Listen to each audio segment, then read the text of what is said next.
L'invité de RCF Anjou avec Élise Lemaire. Et ce matin, je vous emmène sur les chemins de Saint-Jacques-de-Compostelle en compagnie de mon invité Xavier Vallet. Bonjour. Bonjour.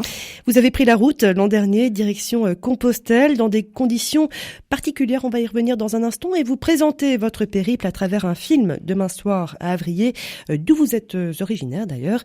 Des conditions particulières, donc je le disais, puisque c'est à la suite de 2 longues maladies que vous avez décidé de prendre votre bâton de pèlerin, Xavier Vallet, pardon.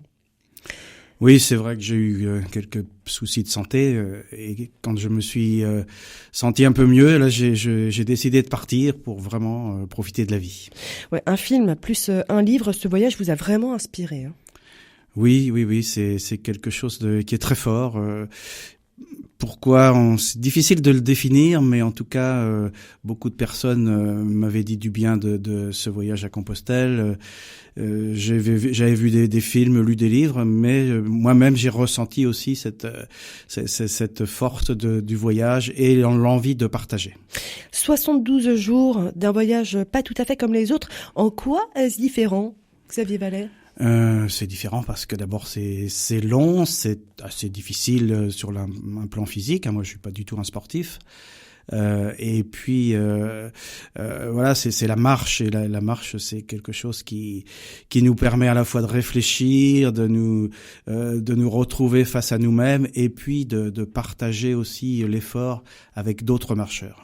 Vous poussez même le vice, Xavier Vallet, jusqu'à vous infliger entre guillemets 3 jours de marche supplémentaires. Vous êtes arrivé à Compostelle, vous avez même poussé jusqu'au Cap Finistère. C'est absolument pas une souffrance supplémentaire, c'est comme je dis quelquefois, un grand plaisir, la cerise sur le gâteau. C'est-à-dire, j'étais arrivé à Compostelle, c'était le but évidemment du voyage. Mais après, quand on a un petit peu de temps et que l'on est en pleine forme, comme c'était mon cas, aller au Cap Finistère, c'est aussi un autre symbole. Qu'est-ce que vous êtes allé chercher là-bas ? Je me définis comme athée, donc ce n'est pas du tout une démarche religieuse. Je suis allé chercher un peu d'aventure, un peu d'envie de me prouver à moi-même aussi que j'étais capable de le faire. Il y a une sorte de défi physique, si vous voulez. Et puis une soif de rencontre. Je savais que c'était un chemin sur lequel on peut rencontrer des gens. Il n'y avait aucune place spirituelle dans votre démarche ? Alors, spirituel, certainement que si, parce que, comme je disais, quand on marche, il y a une place accordée à la méditation, à des questions que l'on peut se poser sur sa vie, sur la vie en général. Voilà, il y a cette démarche de réflexion. Donc, j'appelle ça quand même une démarche spirituelle. Qu'est-ce qui vous a le plus marqué durant ces 72 jours de marche, Xavier Vallet ? Beaucoup de choses. C'est pour ça que j'avais largement matière à écrire un livre. Il y a plein d'anecdotes à raconter. Il y a plein de petits détails, de petites choses cocasses ou magnifiques, des belles rencontres, par exemple. Ce qui m'a le plus marqué, il y a beaucoup de choses. La nature d'abord, quand vous marchez tous les jours, depuis tôt le matin, vous voyez le lever du soleil, vous voyez la nature au printemps, l'Anjou c'est magnifique, mais aussi les Deux-Sèvres c'est formidable. Après les Landes c'est différent, les Pyrénées etc. La nature, les monuments.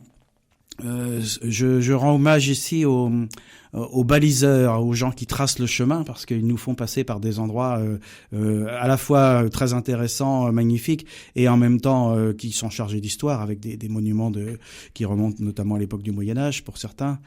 Et puis le plus marquant, je dirais, ce sont les rencontres que l'on peut faire avec les autres pèlerins.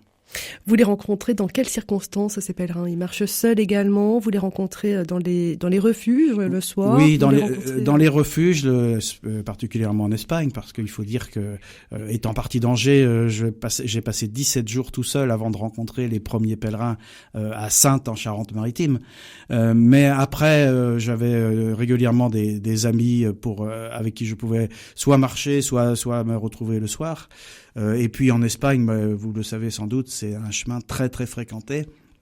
Et donc là, on retrouve beaucoup de pèlerins du monde entier. Et ça, moi aussi, j'ai beaucoup aimé ce brassage très international.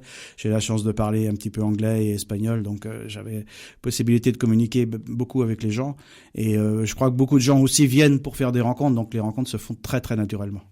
On peut réussir, Xavier Vallet, à partager l'expérience d'un tel pèlerinage via des livres ou des films. Ça ne dénature pas un peu une certaine intimité qui se vit avec soi-même, quand même, durant ce genre de périple?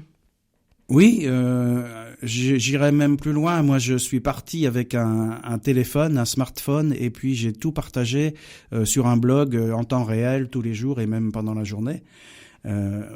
Peut-être aux grandes dames de certains qui me disent aller à Compostelle, c'est laisser son téléphone, oublier Internet, voilà. Moi, c'est pas ma démarche. J'avais envie de partager. Je l'ai fait au départ pour les amis proches, la famille, et puis ensuite, de plus en plus de gens ont suivi le blog. C'est un petit peu aussi ce qui m'a poussé à écrire le livre après. Bien sûr que on peut partager, on peut communiquer facilement, et c'est ce que j'avais envie de faire. Et vous le prouvez à travers deux de vos œuvres. Un livre, tout d'abord, Compostelle 2.0. Vous parliez de tablettes et de smartphones. Un livre publié chez Artisans Voyageurs Éditeurs, et vous le présentez également ce week-end chez Richer. C'est important de partager avec les lecteurs. Oui, c'est important. Pour moi, c'était un petit peu le but.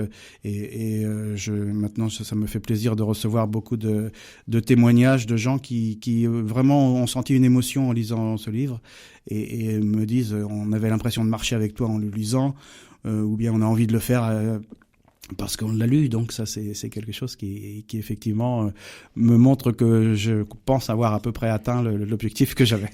Et à travers un film aussi également que vous présentez demain soir, salle Victor Hugo, c'est à Avrillé et c'est à 20h. Merci beaucoup Xavier Vallet d'avoir été avec nous. Merci.